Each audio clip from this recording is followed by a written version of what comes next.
Hello and welcome to Season 4 of the NGO Whisperer show. My name is Dr. Carolyne Opinde. I am the founder of the NGO Whisperer and the convener of the NGO Whisperer Masterclass.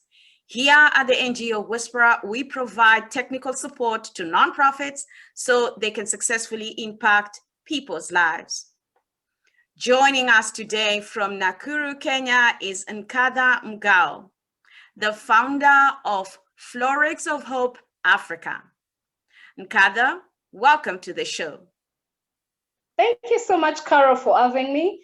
It's a great honor and a privilege to get to speak to you and even the viewers wherever they're watching us from. Thank you so much, Nkatha. Share with us, first and foremost, who is Nkatha? Let our audience know who you are. By the grace of God, Nkatha is a 31-year-old, and she is a mom to many generations. And that's because I am a mom to about 26 children currently that we're hosting in Nakuru under Frolics of Hope Africa, where we run a rescue and a trauma center for children. And above that, I am a master's graduate with a Master's of Science in Finance. And I also took my undergraduate in finance. I'm also a children's rights advocate and enthusiast that I love so much to talk about children. It's actually a topic that we can discuss the entire day without me feeling bored. Wonderful, wonderful. Thank you so much. We also know you are a member of the NGO Whisperer Masterclass, and that's how I got to know you more and more. And so today we're going to talk about your organization that you founded. So what do you do and what really inspired you to set it up? First and foremost, what inspired me and what caused the entire starting point, or rather the first step of forming Frolics of Hope, was because of my own story and my own past.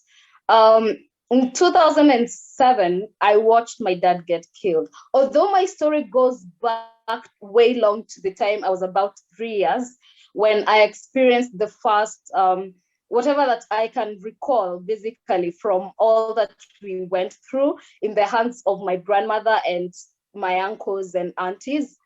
So it was the first time I recall going through the emotional and verbal abuse from my own grandmother.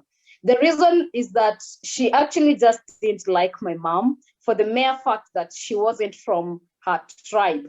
So she wasn't supposed to be the right woman for her son. So that's where the whole issue started. Like when I saw the violence that goes on, especially when I finally landed in Nakuru, I thought maybe it's time to do something about it, because I mean, how many of us will keep on running away from the violence in our families? It's about time that we confront it and tell it as it is, you know. And if there's more that can be done, especially on psychosocial support, the mental health issues of children, because most of the time in a Kenyan setup, so to say, it's very hard to hear parents talking about a child who's going through a mental issue, you know, like a turmoil of a face, probably as a teenager.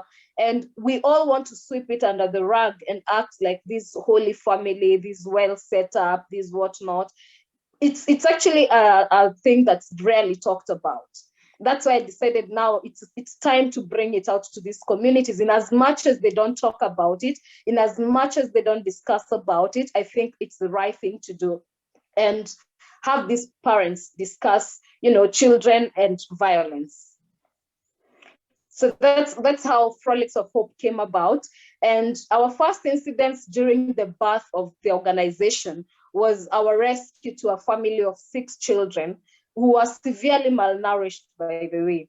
And the parents were so deep into alcohol and whatnot. Actually, they were not, you know, the kind of well-up family that could afford a bottle or two of wine or what, you know.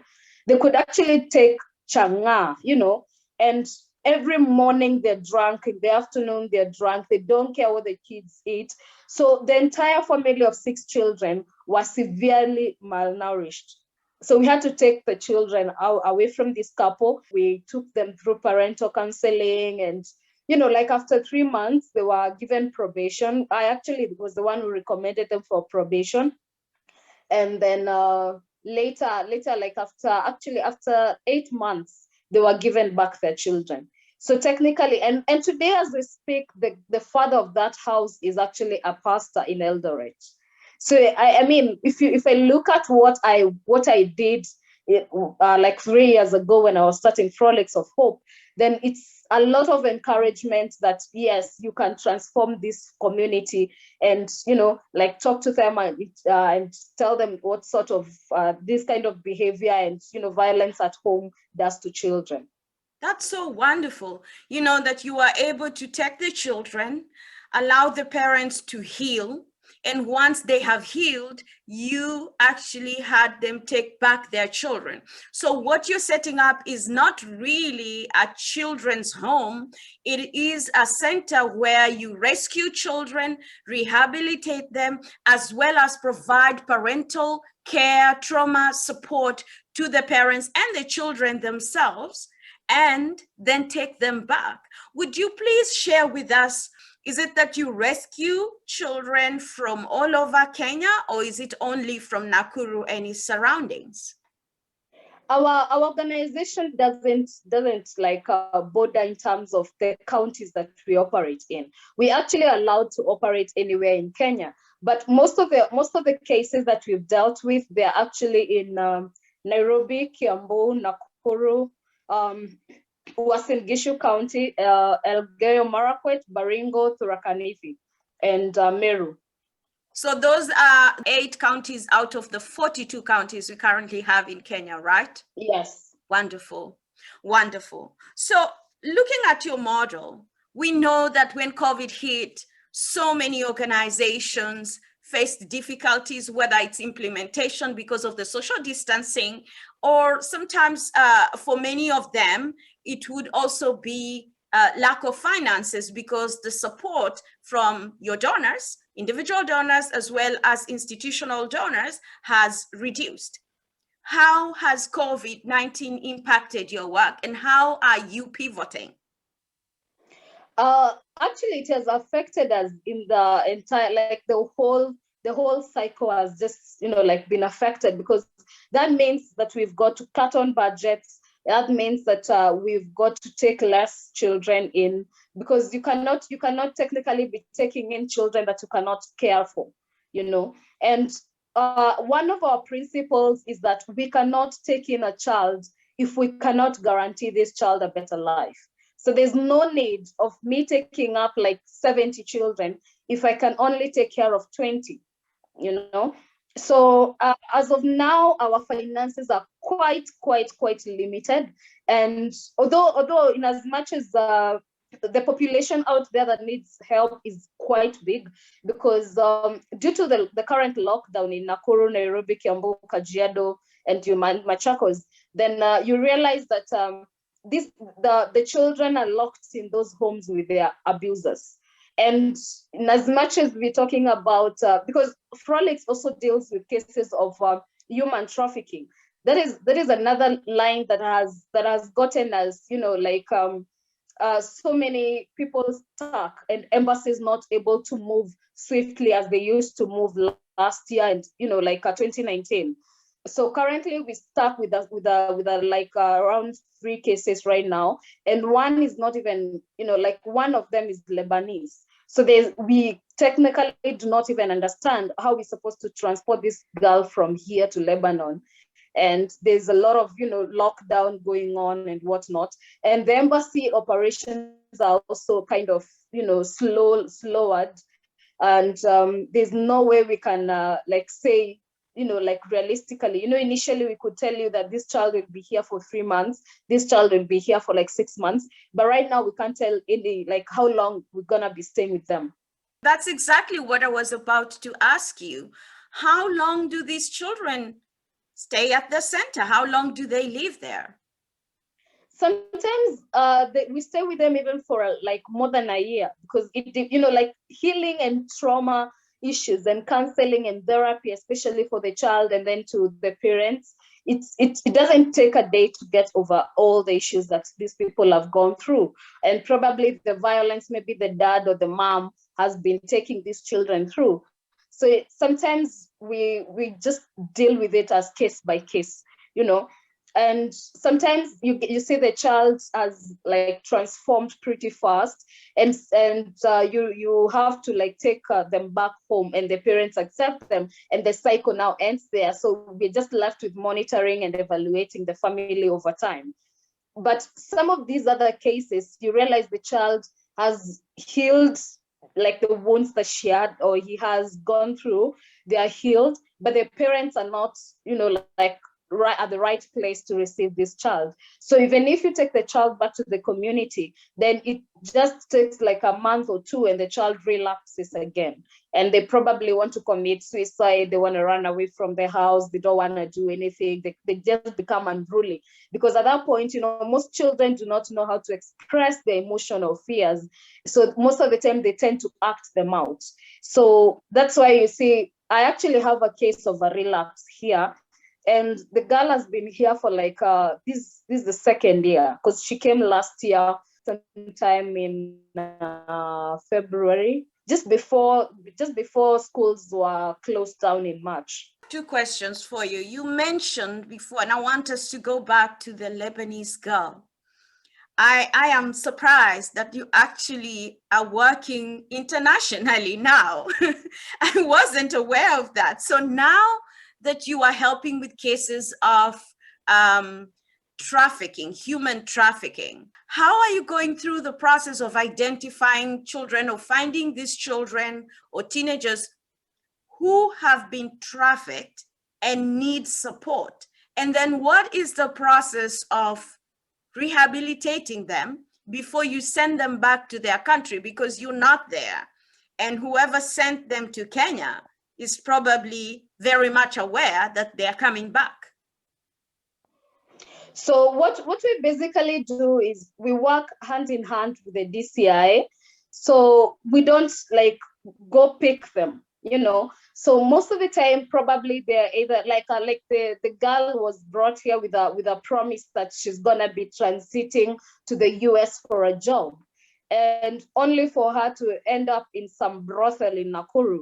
And when she was found there, it was actually one of the colleagues at the brothel that raised the alarm, and she told us that the lady had just come in, and she wasn't sure why she was at the brothel while she expected some white collar job in the US. So, you know, like the Kenyan community in Nakuru already know that Frolics exists. So she actually reached out to us to go and, you know, like help the lady. And that's the time now I had to like call in a colleague at the DCI Nakuru and ask for help in bringing the whole issue and confirming that exactly it's what has been reported that's going on. It's interesting to know how all this work has now brought in so many partners. You know, you mentioned the Directorate of Criminal Investigation, DCI, in Kenya, and you're working with other criminal investigation agencies in other countries to help girls who have been trafficked across their borders, who may be in Kenya and now need to be reunited with their families back in their country. Speaking of partnerships, what other partnerships have you built, and what are the roles of these partners as you work with them, of course, apart from the funders? So before I get to the partners, maybe I could mention that when it comes to cases of human trafficking, we don't actually like have boundaries in terms of sex of the children. At Frolics, we don't discriminate the child, especially when it comes to either race, gender, you know, culture, religion, and stuff. So we actually take them all together as children.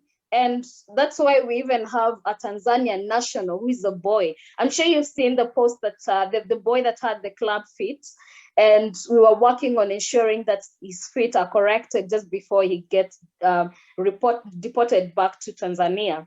And the reason that we do that is because during the investigation, we identified that the sole purpose why this child was being sold to Kenya to come and beg on the streets is because of his disability aspect of his feet. So we decided that as an organization, we're not going to have the child just go back, because if he goes back the same way that he came to us, then chances are he still will be sold out, because according to the culture in Tanzania, then it's that if a child is born disabled, then that's, like a curse to this family. So this child is not wanted. And the cycle will continue if we let this child go back to Tanzania with his feet as they are. So we decided to take it upon ourselves and take the boy to the hospital, have him treated, and probably once he completes the cycle, then probably the embassy will also have located the parents, and we can reunite the family back. These are quite interesting stories. I mean, you are not just rescuing children who are abandoned, you're also rescuing children who are in child labor, forced child labor. Yes, we do that. We actually have like several of those cases in Kenya, and most of those cases they're just not, like it's more like a cultural thing. So people tend to believe that if a child is born looking like this, talking like this, like with this sort of a behavior, then they don't belong to this community. They're probably a curse, or some witchcraft was done on this family, and that's why the child came out like this. But we actually help this child like get back the wholesome in their life, and probably go back to the life that a normal child is supposed to go through. I'm interested, these international cases, how do you support the family who is receiving this child?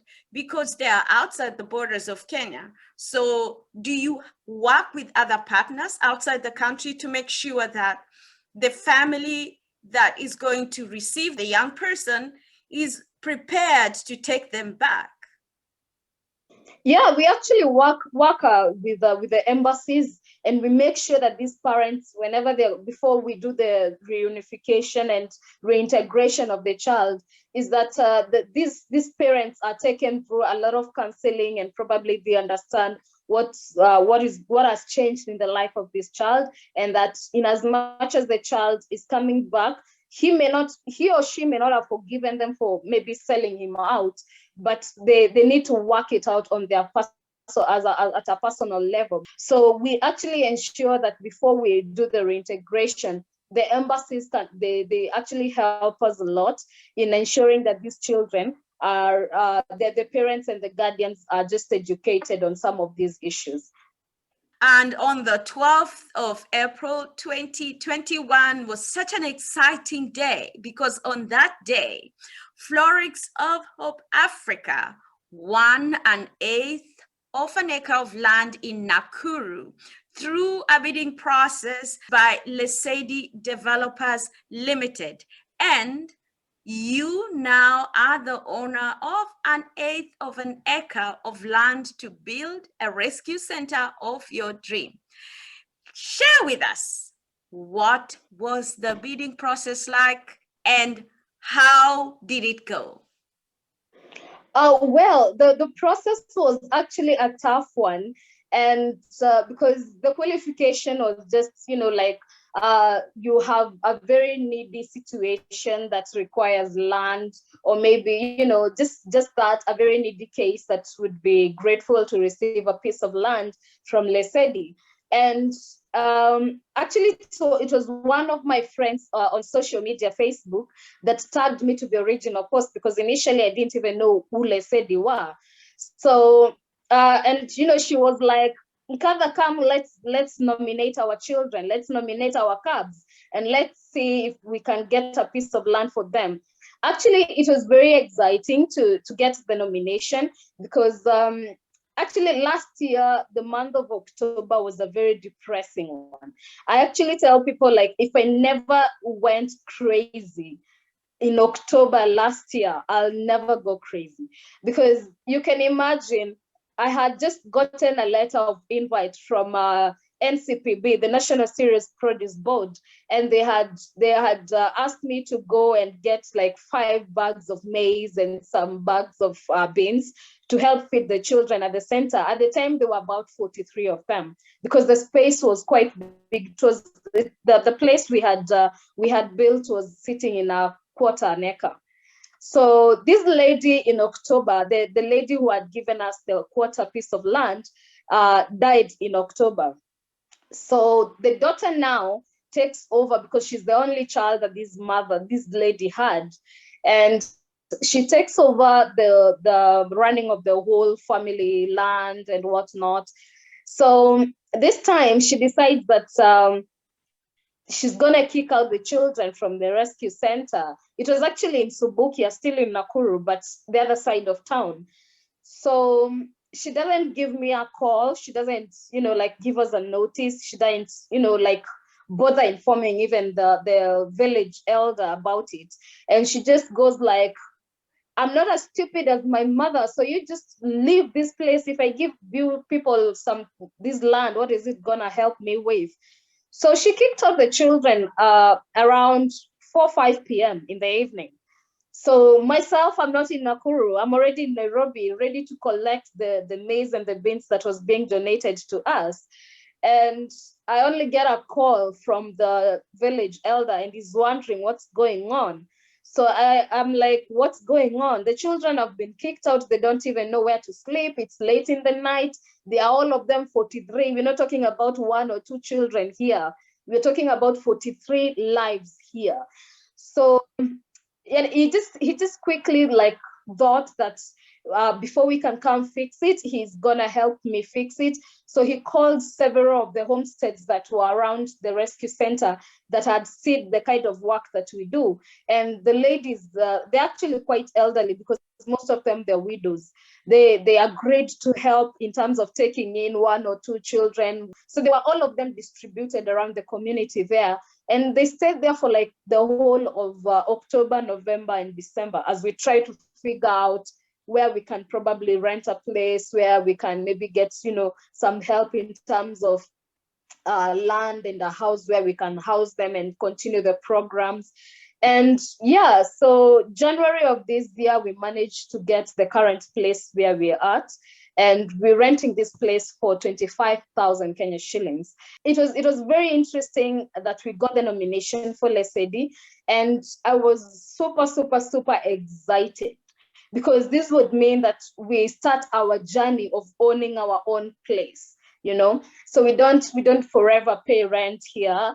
And, we can get guarantee that these children will not be kicked out anymore, that they don't have to go through, it's quite traumatizing to lose a place that you called home. Most of these kids, they had been staying with us for like actually 6, because we used to take children for like a year plus. Back in 2018, 2019, and part of 2020, we had children who stayed with us for a year plus. Well, because we were guaranteed that, we're not paying rent. So every other coin that came in from our donors, from our supporters, our sponsors, we'd directly use it on the children. So yeah, so we actually managed to bid. And the other thing, when we came to the finals about the Lesedi piece of plot, nomination and competition online, was that the post or the photo with the highest likes would get the piece of land. And it was amazing to see the online support that we had. It was actually so heartwarming. Caro, I honestly don't even, up to today, I haven't even commented about it because I don't even have the right words to thank my online fraternity. That's the time you realize who cares about your mission, and that God confirms that indeed you did not send yourself on this journey. He actually the one who sent you to it. So yeah, we actually got the most likes with about 5,200 likes, and we won the piece of land. So it was amazing. It was amazing. And the deadline was on the 12th. So the process, when did it begin and when did it end? Because it was a very short period of time, The nominations actually happened on Wednesday, and then they closed on Friday. Then that Friday, because they were closing at Friday at 2, Then on Friday at Bray, they started now the final lap of, after the nomination, now we started now the final competition of at least 5 people who made it to the finals. And we started it on Friday at 2 and it ended on Monday at 2. So we are talking about Friday, the 9th of April to Monday, Yes. the 12th of April. Yes. We're just so honored to have been part of it. We played a very small part of it, just encouraging people on the NGO Whisperer Masterclass group, and shared it on our own private profiles, pages on Facebook. And that is the power. Trust me, Caro, you didn't play a small part. It was a very huge part, because that one like is what counted. So it was a very huge part, and it was actually marvelous to see the response that the NGO Whisperer members gave us, and we really appreciate that. I wish there was a way of me sending like a goat, or probably a sheep for everybody who sent me a like. I would totally do it. For people from Lesedi Developers Limited, what message do you have for them? I'd really like to appreciate the CEO, Jeff, and the entire team. Actually, I realized even some of the staff at Lesedi were rooting for us. So it wasn't just an online crazy thing that was going on. It was actually like pure love. We here at the NGO Whisperer Masterclass, as you all know, the NGO Whisperer Masterclass is the official sponsor for the NGO Whisperer show. And we would like to say a big thank you to everyone who contributed to making this bid a success. And to Lesedi Developers Limited, we are grateful, we are honored for the amazing work that you continue to do, because we also know the other organizations who put the bid got 10,000 Kenya shillings worth of vouchers. Wow, that is amazing. We are honored. Thank you, Lesedi Developers Limited. Now, to take us to the next step, people might be wondering, what is the next plan in building your center?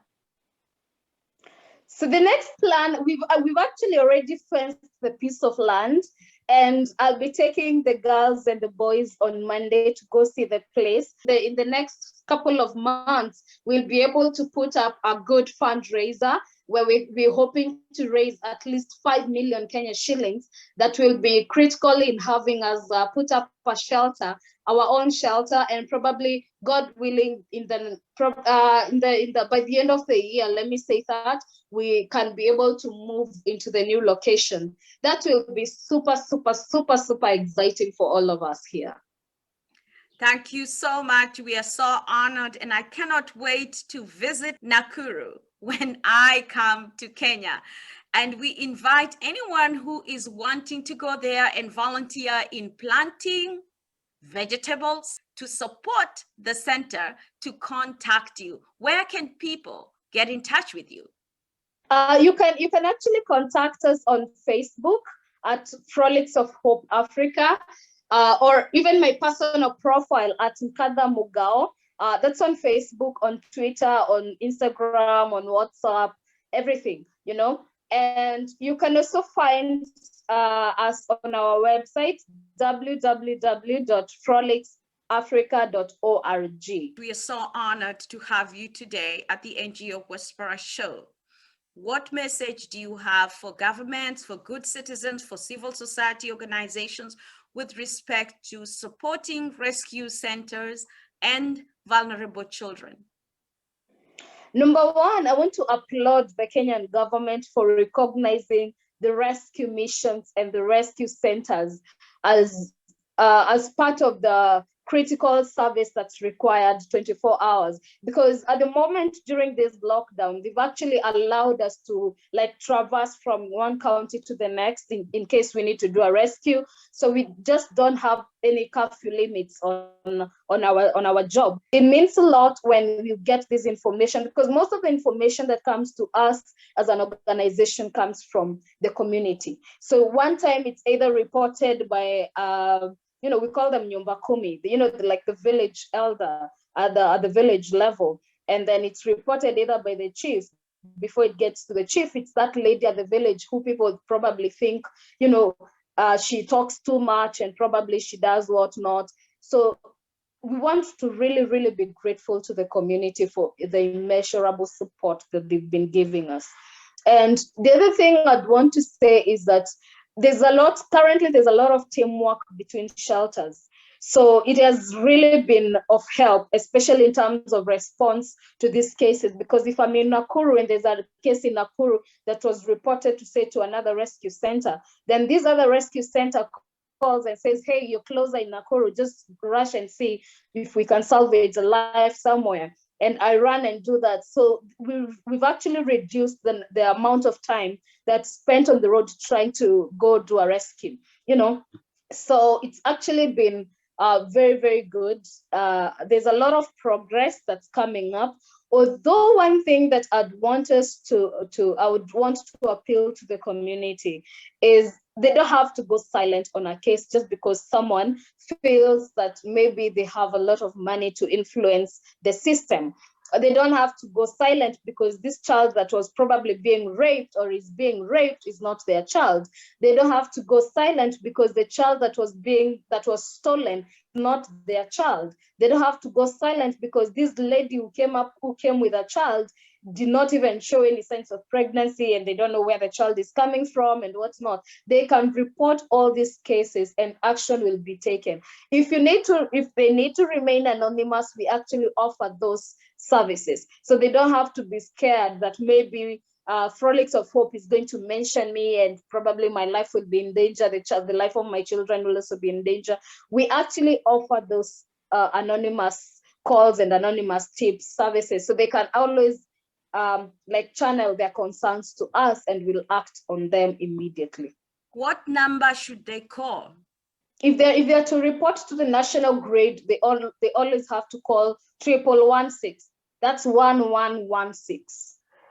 And if they want to call Frolics of Hope, if they are actually in Kenya, they can always use 0777 040 200. Ladies and gentlemen, those are the numbers to call if you suspect that a child is either being abandoned, abducted, or there is human trafficking activity going on. Report on those, and then the authorities, the Kenya Police, as well as the social services and the DCI, which is the Directorate of Criminal Investigation, will come in and do the work that is required. Do not take matters into your hands. Let the law take charge. Lastly, what message do you have for all your supporters? The first message I want to pass across once again is we are super grateful for the far you guys have carried us under your wings. Sometimes I make posts asking for vegetables, I think it was like 2 days ago, I was asking for vegetables and fruits for the children. And people really came up for us. I even have, someone coming all the way from Nyeri to bring us a lorry today of cabbages and the traditional vegetables here and a sack of fruits for the children. So I'm super, super grateful that they are willing to spend a lot of their time and a lot of money on this and come forward and support us. Number two, I'd like to be really appreciative of our corporate sponsors and donors who've made sure that during this COVID, that at least our children have a roof over their head.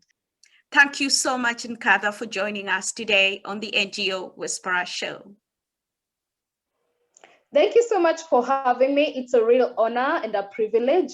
And I'd like to thank all our international sponsors, those who've come through for us in an immeasurable way. Sometimes that dollar that you probably don't need means a lot to every child that we rescue.